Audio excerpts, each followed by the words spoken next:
Então, muito boa noite a todos vocês que compareceram aqui hoje na nossa sala de conferência online para desenvolvermos mais essa aula do nosso curso de gnose. Curso completo de 90 temas, dividido em 3 fases. Hoje nós estamos iniciando a fase intermediária, a fase 2 do nosso curso, chamado também de curso médio. Terminamos ontem o curso básico com 30 lições. Parabéns os que estão aqui e conseguiram vencer essa etapa. Há muito tempo que a gente não tinha nenhuma pessoa que ultrapassasse essa etapa. Antigamente, na nossa instituição gnóstica, na nova ordem, quando a gnose estava instituída, quando chegava no tema de número 20, a maioria das pessoas ia embora, que era o tema que versava sobre o arcano ZF.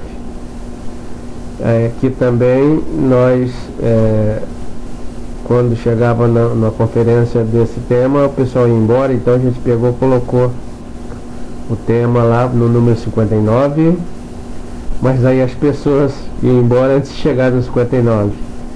Então a gente conclui o seguinte: embora tenhamos todas as facilidades hoje, temos o mundo da comunicação, todas as informações estão disponíveis para nós, temos de tudo, mas não temos mais a garra, não temos a força, não temos a vontade, que é um sintoma dos nossos tempos. Já não se tem mais anelos espirituais, já não tem mais a curiosidade sobre esses assuntos gnósticos. Antigamente, ao longo da história, a gnose se escondeu por detrás dos símbolos, e para ter acesso a ela só era possível por meio de iniciações, muito veladamente, muito escondido, e só ia tendo acesso às informações quem ia aprendendo a ler os códigos secretos. Era muito velado, né?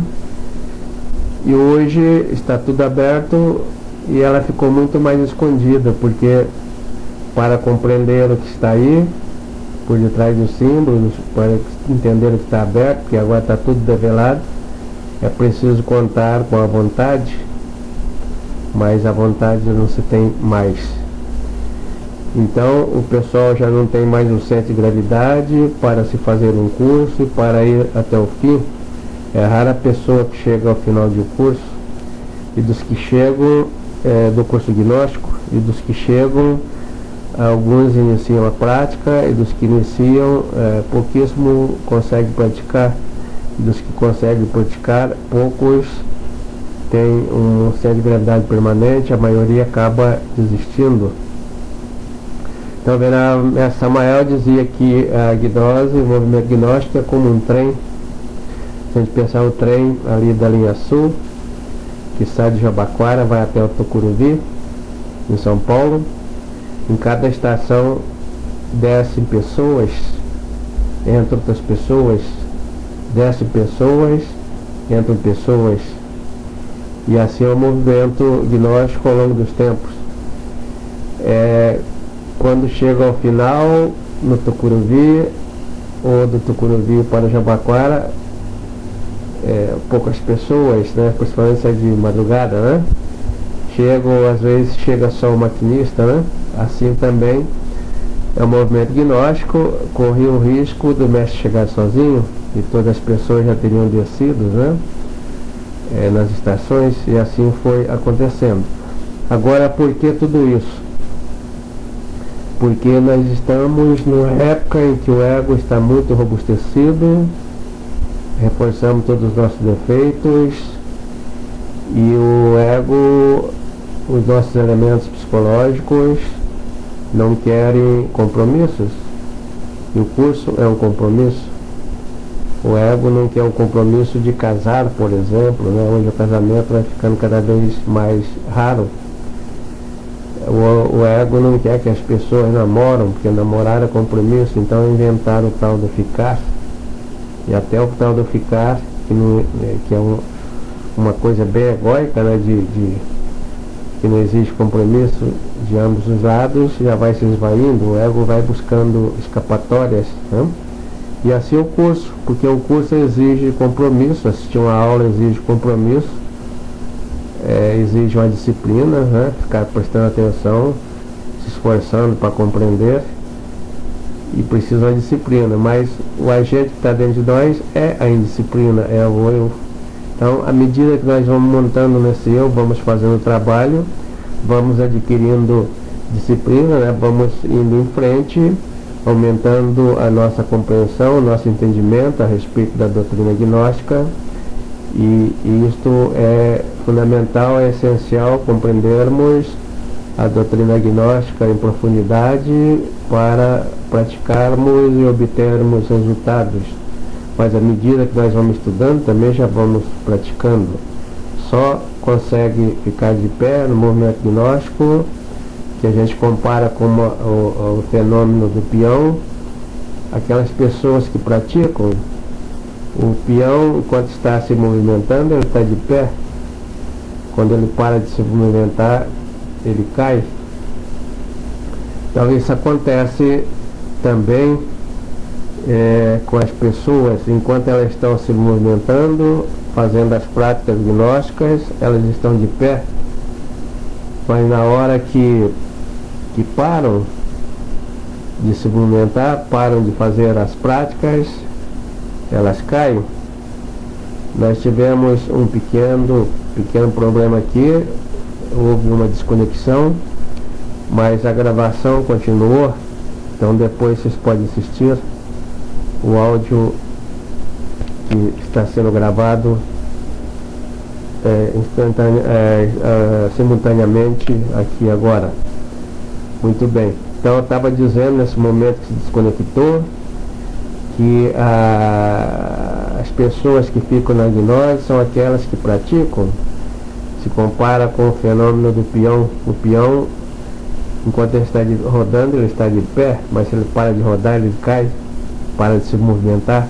E a gente também, enquanto estivermos fazendo as práticas, estivermos tendo força nelas, a gente vai se movimentando. De repente vem o ego, né, com todo o seu sortilégio, nos coloca uma série de artifícios e a gente para, já não tem mais vontade, acaba o ânimo, ele nos coloca desânimo. Então é preciso estar bem atento, em auto-observação, para eliminar esses elementos que em qualquer momento podem nos tirar desse belo caminho que é a gnose. É a única coisa que é real e que serve para nós nessa vida, para nos levar informações, nos levar à compreensão do cosmos, saber por que estamos aqui, como viemos estarmos aqui e para onde iremos quando não estivermos mais aqui. Perdão. Então, esse tema de hoje trata-se mais de uma lei, na realidade a lei de evolução e involução, que não era conhecida antigamente com esse nome pelos sábios. Então a Venerável Mestre Samael diz que os sábios entendiam a lei da evolução e involução pela lei da mecânica pendular. E aí nós vimos no vídeo um pêndulo, né, da física, uma simulação em que o pêndulo, se nós tivermos um círculo, o ponto central é o ponto de equilíbrio. Daí leva-se o pêndulo até uma extremidade, ele ganha-se força potencial, energia potencial, que vai cair com a ação da gravidade, transformar a energia potencial em energia de movimento, vai por outro lado. E aí ele volta e continua se movimentando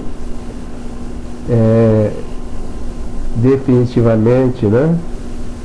Para sempre, se não houver uma resistência. Então o fabricante de relógio pendular, ele tira de dentro de um recipiente o ar que oferece essa resistência, então o pêndulo se movimenta no vácuo, não tem nenhuma resistência ali dentro de um relógio. Então o mestre dizia que é importante nós termos um relógio desses de pêndulo, um relógio pendular em nossas casas, para que possamos meditar ali sobre aquele movimento, e é bastante relaxante. Então a gente observa que o pêndulo vai de um lado para o outro, e aí, jogando isso na teoria da relatividade, na mecânica dualística do mundo dual que nós temos, a gente põe aquela reta, de um lado coloca as coisas positivas, do outro lado as coisas negativas, que nós chamamos assim, mas elas não são positivas de positividade, nem negativas de negatividade. Ambas são complementares, uma complementa a outra, uma não existiria sem a existência da outra, conforme nós estamos vendo nessas conferências. Então, do lado vamos pôr as coisas positivas, por exemplo, se nós colocarmos céu, que é bastante positivo na nossa maneira de compreender, do outro lado fica o inferno. E esse céu e inferno, lá do pêndulo, ele está dentro de nós, colocando do lado a alegria, do outro lado vai estar a tristeza. Então o pêndulo do lado positivo, a alegria, do outro tristeza, isso vai estar dentro de nós se movimentando. Nós temos estado de alegria, depois estado de tristeza, e vão oscilando entre nós durante a nossa existência, às vezes, várias vezes alegres, várias vezes tristes. Até já sabemos mecanicamente que depois da alegria vem a tristeza, e vice-versa. Então não é um estado permanente, tudo passa, tudo é passageiro, tudo é efêmero. De um lado, se colocarmos o prazer, do outro lado tem a dor. Então o início do prazer também é o começo da dor. Se tivesse como nós evitarmos o prazer, nós evitaríamos a dor. Se tivesse como evitar a alegria, a gente evitaria a tristeza e vice-versa. Mas o ego quer emoções, né? Quer adrenalina, ele quer o prazer, e aí ele acaba trazendo para si a dor. Isto que pôde compreender Siddhartha Gautama Buda na sua missão de libertação do homem. Então ele pôde entender que nos leva preso, nos traz a tristeza, traz amargura nesse mundo, é o nosso estado de prazer. Dentro de nós tem o ego que deseja, aciona o desejo que é o prazer, quer obter um prazer, e se obtido esse prazer, vem a realização momentânea, que depois quer mais, e se não obtido é pior ainda, que vem a frustração. Então o ego aciona o desejo quer obter prazer, se obtido realização, se não obtido frustração. E hoje nós vivemos a época das frustrações, juventude frustrada, crianças frustradas, todos cheios de frustrações que levam a síndromes psicológicas, a depressão e todas as doenças nocivas, advinda a nós pelo nosso desequilíbrio psicológico, que acabam somatizando, e assim está a humanidade atualmente. Nós então vivemos numa época em que as coisas se tornam difíceis para todos nós, mas graças a Deus nós descobrimos o caminho de revolução da consciência, dos 3 fatores, onde podemos obter equilíbrio pendular. Então, como é que se obtém? Dentro de nós, esse equilíbrio é obtido quando a gente está no centro do pêndulo, ou seja, na prática, a gente é feliz quando tem ausência de tristeza e ausência de alegria, ausência de prazer e ausência de dor, né? Ausência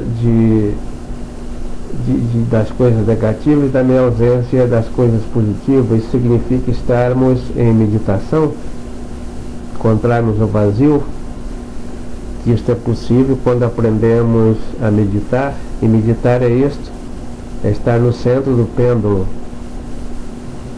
é estar ausente de todo o mecanismo de percepção, tanto das coisas positivas como das coisas negativas.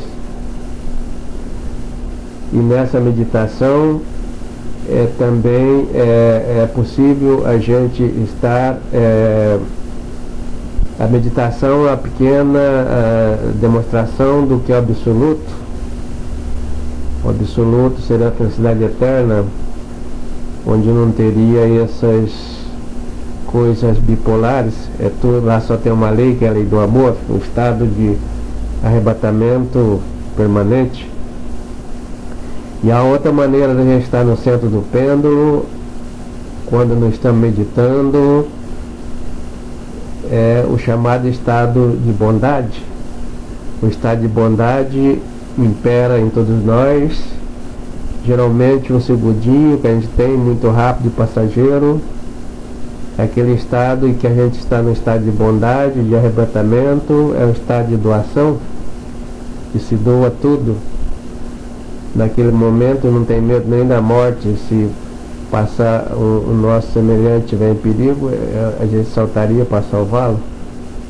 É o estado de felicidade suprema. Então naquele momento ali é porque está na ausência dos extremos pendulares. A criança é feliz na sua primeira infância porque ela está ausente desse batalhar das antíteses. Então ela está no centro da mecânica pendular. Então estar no centro significa aparar os opostos. Na vida comum e corrente se diz que a pessoa tem que ser otimista. Você, sendo otimista perante a sociedade, é bem quisto, é a pessoa positiva. O positivista é a pessoa bem quista, o negativista não. O otimista sim, né? O negativista não. Então, do ponto de vista ponto de vista da lei do pêndulo, tanto o otimismo quanto o negativismo, o pessimismo são defeitos, são coisas do ego, que são terríveis. Mas, de qualquer maneira, é melhor sermos otimistas enquanto estamos ainda começando nosso trabalho do que ser pessimistas. E quando advier um estado de pessimismo, de negativismo em nós, é porque o eu está atuando. E se nós estivermos em auto-observação, imediatamente já pedimos a nossa Mãe Divina para que elimine aquele estado negativo, estado de pessimismo, estado de negativismo, estado de preguiça, estado de desânimo. São tantos estados que vão alternando dentro de nós ao longo do dia ao sabor da atuação do ego. Ele vai inventando os estados, geralmente estados deprimentes, que somos vítimas das circunstâncias. E na auto-observação nós conseguimos evitar esses estados terríveis e conseguimos obter excedente de energia para a continuidade do nosso trabalho. Se nós estivermos auto-observando, estivermos usufruindo o prazer, a alegria, a dor, o sofrimento, ou todos os estados, tanto positivo como negativo, a nossa energia está sendo consumida pelo ego, não teremos excedente, não teremos como fazer o nosso trabalho, não teremos como fazer um desdobramento astral. E quando nós aprendemos a estar no centro do pêndulo, aparando todos esses extremos, nós vamos energizando o nosso organismo. E o organismo energizado, um corpo cheio de energia, não tem medo de nada, passa nas práticas, porque sobrepuja a tudo. Então esse é a mecânica pendular. O mestre dá alguns exemplos que vocês podem ler nos livros dele, da Psicologia Evolucionária, em que ele fala das potências econômicas, que antigamente nós tínhamos a Pérsia, né, a potência passou lá para o lado de Israel, para o Egito, para aquele lado. O Egito foi uma grande potência econômica, né, também espiritual. O pêndulo passou para o outro lado, foi lá para Israel, que se tornou uma grande potência espiritual na época dos profetas, na época de Jesus Cristo. Depois isto se foi para o outro lado e Roma se elevou. O pêndulo passa para o outro lado, antes de Roma, Grécia, né? O pêndulo passa para o outro lado e Roma decai, vai à ruína. Atualmente nós tínhamos algumas potências mundiais e a maior delas que lidera é os Estados Unidos. O venerável Mestre Samael já disse que pela mecânica pendular, os Estados Unidos um dia entrará em decadência, se torna no nada, e isso já vem ocorrendo. O mundo às vezes fica à mercê de a Bolsa de Valores e entra todo em colapso de um instante para outro. Então assim é a mecânica pendular. Também rege a criação, toda a criação do cosmos. Os planetas nascem da evolução, depois evolui, passa para o outro lado e eles morrem. Assim, então, é o que acontece. Bom, então eu estou concluindo, né? É uma prática que nós temos que fazer de instante em instante para estarmos no centro do pêndulo. E isto é possível se nós fizermos continuamente a prática da auto-observação. E aí, por meio da auto-observação, podemos operar junto com a nossa Mãe Divina a prática da morte, para eliminar dentro de nós aqueles fatores que nos levam ao extremo do pêndulo, na mecânica pendular. Então, muito obrigado a todos por ter me escutado até aqui, e fico à disposição de vocês para eventuais dúvidas, se vocês tiverem, que façam logo na sequência, para que a gente possa aproveitar a mesma gravação, para que ela não seja interrompida e as perguntas de vocês saiam também nela. Então nós temos aqui até agora todos se cumprimentando, isso é bonito, todos deram boa noite. É importante que vocês aprendam a estabelecerem o diálogo entre vocês, de um com o outro, do outro para com um, para que haja uma dinâmica saudável, uma egrégora saudável na nossa sala de conferência, e vocês vão se conhecendo, porque nós aqui estamos numa massa diminuta de pessoas seletas. As pessoas que têm anelos espirituais como vocês hoje vão ficando cada vez mais raras. Então é preciso que nós vamos dialogando, estabelecendo comunicação entre nós, trocando compreensões sobre os 3 fatores de revolução da consciência, principalmente sobre o tema do dia. E assim nós vamos elevando o nível e tal da sala, e é bom para todos nós, vai melhorando para todos nós.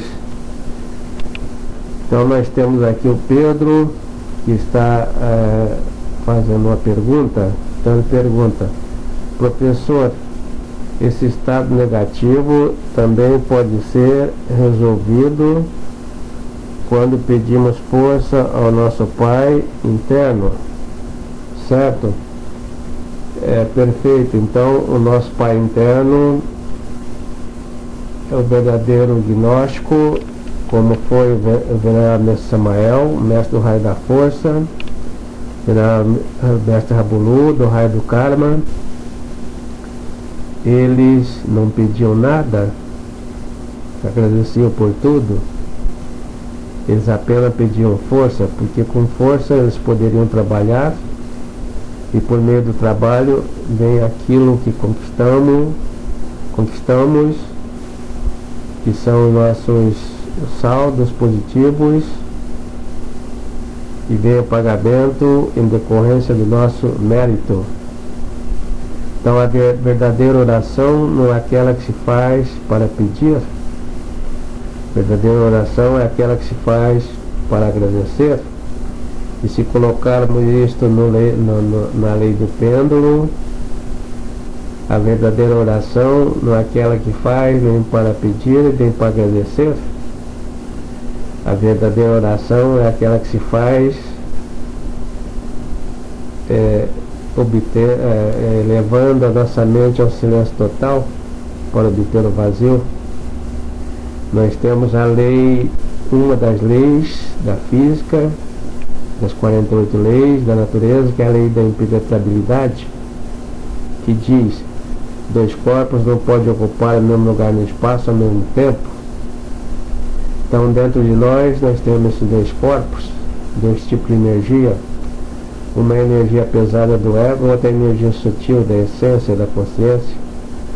Se o ego está se expressando, não tem como a essência ocupar seu lugar, então é preciso que ele cesse para que ela ocupe o espaço, o nosso espaço psicológico. Então isso só é possível por meio da morte. À medida que vamos matando esse elemento que expressa a todo momento dentro de nós, vamos dando lugar para que a consciência vai se expressando em consonância com a lei da impenetrabilidade. Então se observa na história, as grandes orações são aquelas que são feitas para agradecer, que são as pessoas que estão no estado de doação, como São Francisco de Assis, estado doativo, em que permite dar, dando a que se recebe. A oração mais poderosa, conhecida universalmente em todo o meio cristão, ela tem 7 petições, que é o Pai Nosso. Então o mestre Samael manda nós meditarmos no Pai Nosso para compreender a sua grandiosidade. E meditando no Pai Nosso, nós vamos observar que das 7 petições, o Cristo é de autoria dele, não pediu nada para ele, e tudo se pede para o nosso semelhante. Então podemos fazer pedidos, e até muitos pedidos, mas não para nós, pedido para os nossos semelhantes. Para nós mesmos pedimos força. Então, um minuto só que eu vou atender a campainha. Alô?